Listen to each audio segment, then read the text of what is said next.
Hello there. You probably thought this channel was dead, right? I've been busy, but I had the chance to prepare a new deck for a Star Trek CCG First Edition tournament tomorrow, and I'm going to play a Starfleet deck. But the affiliation is not really important. What's important here is the dilemma strategy. So I'm trying to pull off a strategy around countdown dilemmas, meaning dilemmas that do bad stuff, but after a couple of turns they go away and your opponent can go on their merry way and see if they can get the mission done. I'm going to pair this with an old interrupt called End Transmission. If you're not familiar with it, End Transmission actually skips your end of turn phase. You end your turn immediately. You don't go through the end of turn routine, meaning your dilemmas don't actually count down. Downside is you don't actually get your end of turn card draw and all those things. So this sounds quite powerful. However, end transmission is unique and it stays around until the end of the next turn. So it itself has a countdown icon of 1. And this is done so you can't actually play end transmissions on consecutive turns. So your opponent is supposed to have a window of opportunity when they can actually complete the mission then. So far so good. This is a strategy that has been around for a long time and it can be nice, but it's not super powerful. I think I've stumbled upon a way to actually prolong this countdown procedure by doing a neat little combo that should allow me to add 1, 2, 3, 4, maybe 5 extra turns on top of the printed countdown on cards like Friendly Fire. So it's going to be a risky strategy because my opponent can actually run through some of the dilemma combos very quickly. However, if I hit them with such a counter dilemma, chances are that I'm going to keep that mission safe for quite a long time. If my opponent plays Borg, there is not much I can do because they can simply adapt then. But I think it's worth trying it out, and I'll let you guys know how it worked. And hopefully in my 3 games I can pull off at least 1 win, and then we'll see how this engine actually turns out. Okay, I'll keep you posted, and I'll see you when I'm back from the tournament. Until then.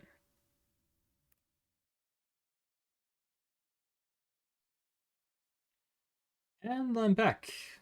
So, we actually played this tournament. We were 4 players, meaning everybody got to play against everybody else. And we had 4 entirely different decks, 4 different affiliations. We had Romulans with the TNG icon. We had non-aligned androids, pure androids without any others. And we had a Dominion personal battle deck. And whatever I was playing.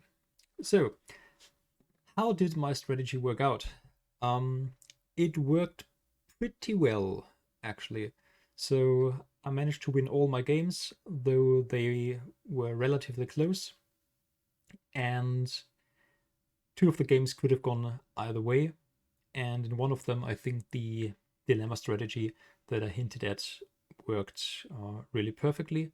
And I'm going to walk you through how this deck works here. So let's have a look at Lecky. So as I said, this deck hinges on the dilemma strategy, and you could probably pair it with a different draw deck entirely, but this is what we want to do.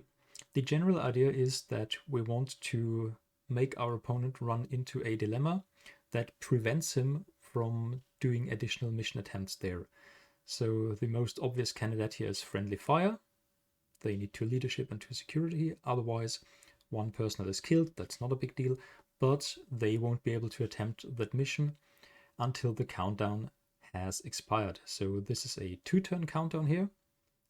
I have that under 2 missions. Then I have linguistic Leberkas, as we call it here in Bavaria, where you need anthropology and exobiology, and then you can have a countdown that will be at least 1 if it hits, but depending on what mission it is, depends on the affiliations that are on the mission and the affiliations still left in the attempt, it can be even higher. But usually you can expect it to be 2 or 3 or something like that. The other one is a dilemma for which I need to give a shout out to Jason Tang, who posted a deck that also used this general idea a while ago on the CCG boards, and he pointed out this combo, the clown on his throne into In the Pale Moonlight. So here it's actually In the Pale Moonlight that is the wall dilemma, and the clown on his throne makes this one stronger. If you name cunning, then they need a person with cunning less than 3 or one of the rather obscure options. And so this is one that I can imagine being quite good. However, it won't work against certain affiliations. Those that have access to a founder or to a treachery federation guy, against those it's quite risky. That's why I only chose to use this once and not twice.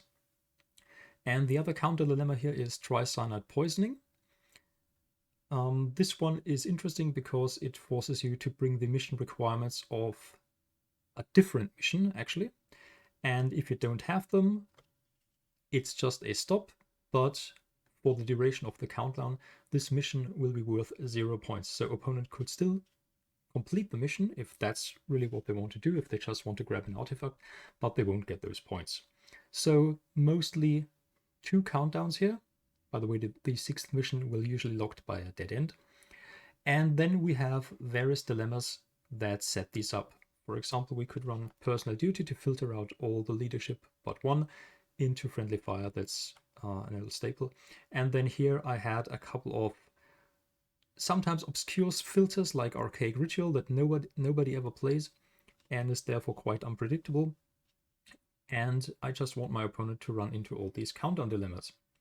And I have a couple of floater dilemmas here like faux pas and rules of obedience that sometimes I put in front of the dead end or after it, or just at random in front of any of the other combos, just to mix it up a little bit and make it a bit unpredictable for the opponent. So locking missions for 2 turns is not that big of a deal. That's why you spice this up by playing End Transmission. Now, End Transmission works like this. You play it at any point during your turn, and then your turn is immediately over. I said it before. This bypasses the end of turn part, so those countdowns don't actually trigger. So of course the idea would be then, okay, I'm going to play this every turn, so this never count down. You can't do that. Why? Because this is one of the few interrupts that play on the table and stay there. It itself has a countdown of 1, meaning at the end of the next turn then, because you skip the countdown phase of the turn you played on the end of the next turn, it will go away, and then all these dilemmas will count down by 1. And it says it is unique, meaning while this is on the table, you can't play a second copy of it.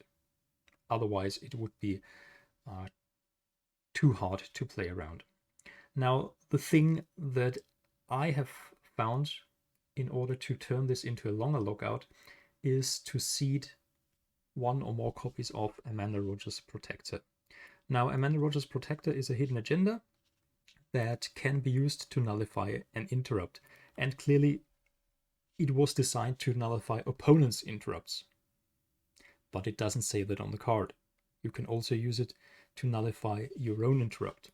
So what I would do is, on my turn, when I have played an End Transmission to prolong the countdown here, flip Amanda Rogers' Protector, nullifying my own End Transmission. That means it's conveniently put on top of the owner's draw deck, so on top of my own draw deck, from where I can draw it again with various things, and then I draw into it again and I can immediately play it again. So I still can end my turn immediately and prevent those dilemmas from counting down once more. And then it's only a question of how many Amanda Rogers Protectors can I play. In this deck I started with 1 seeded copy, and I had several more in the draw deck, and a lot of draws that made sure that I usually always had a spare Amanda Rogers Protector to help me keep up those countdowns. So this part worked really well. The part that didn't work is that not all the dilemma combos managed to actually trigger the countdown. So the dilemma combos that will be suggested in the write-up are not the most effective ones. Sometimes they can be played around, but this is just a question of what you think the guys in your meta are playing. Sometimes it's really worth it to just skip all those wall thingies here and just let your opponent run headlong into the countdown thing, especially early in the game when they don't have too many resources. This is, for example, what I did with this combo here. You start with the Navy Neuroparasites to simply reduce the away team to half its size. Then play Chula the Chandra, which makes at least one person go on, but has a chance of stopping more. So that means they won't have a lot of people left that run into this tricyanide poisoning. That then forces them to bring the requirements of an adjacent mission. And depending on how difficult that mission is, you have a very good chance of triggering this. Yes, your opponent will see the last dilemma as soon as they attempt, but the idea is that the countdown, once it started, it will never end for the duration of the game. And in today's tournament, none of my dilemmas actually counted so far down that they expired. So that part worked very nicely. So in order to pull this off, to draw into the Amanda Rogers Protector reliably, we of course need to draw a lot of cards. The problem is we can't rely on card draws that happen at the end of the turn. And this is where I think the deck I brought is a bit of an improvement over some of the other decks I saw that used end transmission that relied on more than one card draw from the end of your turn. And I think in order to do this consistently, you need to have lots of card draws that happen in the play cards phase or in the orders phase. So let's put those away for the moment. What I chose to pair it with is simply good old Starfleet. Why? Because they can generate a lot of draws. I'll quickly walk you through it. We have our Q-Stand Civil War. We have a Temporal Benefactor, and our benefactor is Jonathan Archer. You will see why in a moment. Let's go back to the remaining mission cards. Temporal Conduit is a card that helps us move around the space line, or from the time locations to the space line. Let's have a look at our space line. We have 3 planet missions and 3 space missions. And we will of course start from Earth. That's the Starfleet version of Earth. This is where we have one time location. We also have Vulcan, where we have another time location. 22nd Century San Francisco downloads Seat of Starfleet. This in turn downloads UFP One Small Step, which we will use for the second function that allows us to travel from one time location to a different time location in the same year using 4 range. So instead of moving along the space line, where this would take us 3 plus 3 plus 4 is 10 range, we can move from here to here for only 4 if we stay in the past. And then we use Temporal Conduit to come out here. So this is something that I always try to do today, to mix up the space line a little bit, to put some of my opponent's missions in between, because I have quick access from one part of the space line to a different one, unless I'm really unlucky and have my 2 time location missions right after one another. But usually it was a nice shortcut and helped me to isolate one of my opponent's missions. Okay, the rest. Protect the Timeline simply gives us another free report, which is important. Finally Ready to Swim gives us a free draw whenever we play a 22nd Century Personnel. Then, as I said, we have a seeded copy of Amanda Rogers Protector to help us support our dilemma strategy. We have Study Divergent History for card draws at our headquarters. We have Tribunal of Q, because in this deck I played with referee cards. Launch Bay can largely be ignored. It allows you to download a card that gives you ship's tractor beam, which is important, and also another one that can save people when a ship is about to be destroyed. We have Crossover, which allows us to download to play a Mirror Quadrant Personal once per turn. And then I have Warp 5 Program, mainly because this one allows us to play our mission specialists to this time location here. So our mission specialists are Danica Erickson and Mira Travis. It also has a potential bonus points of 10 if we solve a space mission first. And it also has the ability to allow us to report or to move guys that we report to this time location to an X-class ship if we have one in the Alpha Quadrant. But the downside is this gets discarded as soon as we play a second ship, and sometimes we had to do this today. The Vulcan time location also downloads an edit card that can at the most give us 2 card draws over the course of the game, so that's not really something we need to be worried about. Main point is we start with our 2 mission specialists here at the time location, and Danica Erickson names Jonathan Archer in lore, so she is, by way of temporal benefactor, she is a temporal agent, which is important because, as I said, we want to draw lots of cards. How do we draw cards? Usually, let's just shuffle the deck here and draw 7. Usually, we get 1 card draw simply for reporting a personal for free, or for reporting a personal because they're mostly 22nd century personal, and this triggers a draw from Finally Ready to Swim. So that's 1 draw. Then we have several copies of Temporal Almanac in the deck. This one allows us to draw 2 cards if we have a temporal agent at a time location. And with this setup here, Jonathan Archer as our temporal benefactor and Danica Erickson reporting here, we have this from the start of the game. And in most games, she will never leave Earth here. So we can play Temporal Almanac for 2 more draws. We had 1 free play from the headquarters. We have another free play from Protect the Timeline, though this must be a unique personal, so let's play Rakin. And then we still have our regular card play. This is often used on copies of Amanda Rogers Protector that we draw and play as Hidden Agenda, or simply as another personal. For example, if we have a mirror, we want to play it early on, because then we have 2 mirror personnel and 2 alpha personnel to stop for Study Divergent History.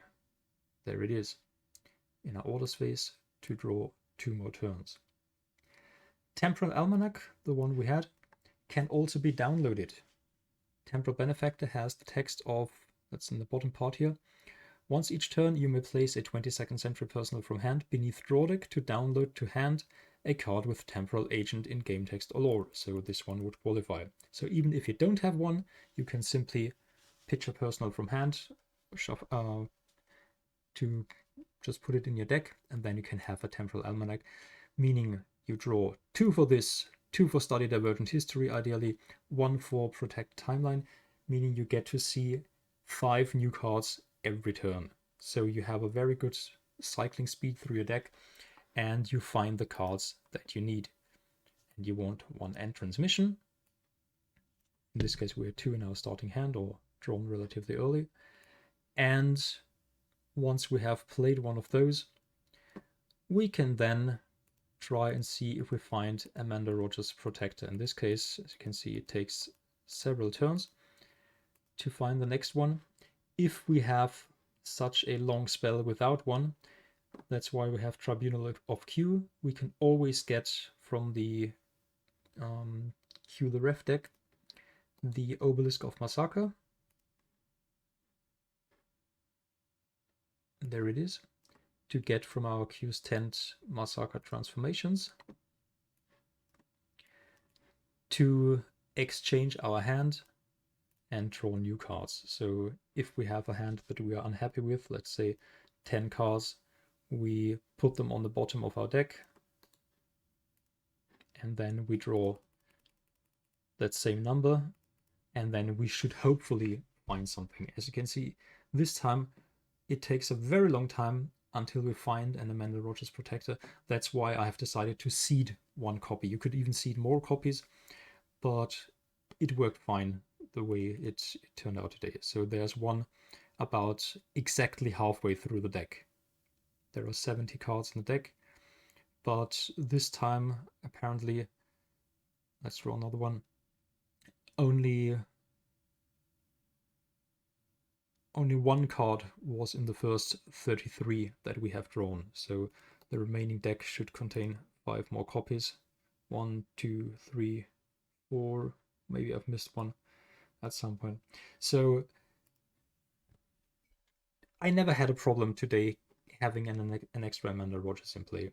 And then the deck plays really, really straightforward. Just make sure you get that end transmission, make sure you get that Amanda Rogers Protector, because your dilemmas are supposed to do the job for you. And then the guys you have in play, you want to keep 2 Mirror and 2 Alpha to keep the card draws flowing, and then you just attempt. Usually what I do is send my guys to wherever Vulcan is, attempt that mission here for 40 points, try and have a space mission within easy reach of either Vulcan or Earth. If you can do the space mission first, if you think your opponent isn't very aggressive, then always do that, and then Vulcan, because if you can do the space first, you have 35 points, plus 10 from the Warp 5 program, giving you 45. Then you can do Deliver Ancient Artifact for 40, giving you 85. And then we might actually be able to save some whales. At least they should be in the deck somewhere. Yeah, you can actually card play another time location, downloading George and Gracie. And then you can travel back in time to Earth, save the whales for another 15 points. So there is potential for a 2-mission win, but that's not something that I rely on. Especially since Amanda Rogers Protector has a point box of 0, meaning you don't discard it. It goes into your point area, and that's where your opponent can actually turn it into negative points by playing Oof, a ref card, giving you -5 for each Amanda Rogers card that you have in your point area. So that's certainly something where you can hurt this deck. There is also an interrupt called a missing day that forces you to count down one of your cards, so that can be annoying. But overall, this is actually quite nice. I'm not sure whether this is overpowered or not. I think it is very strong. I probably need to work on the dilemma setup a little bit. I'll just walk you through the games that I played today. So I had a deck that was mostly next generation Romulans and also smattering of non-alliance. Reported about 3 cards per turn and drew as many.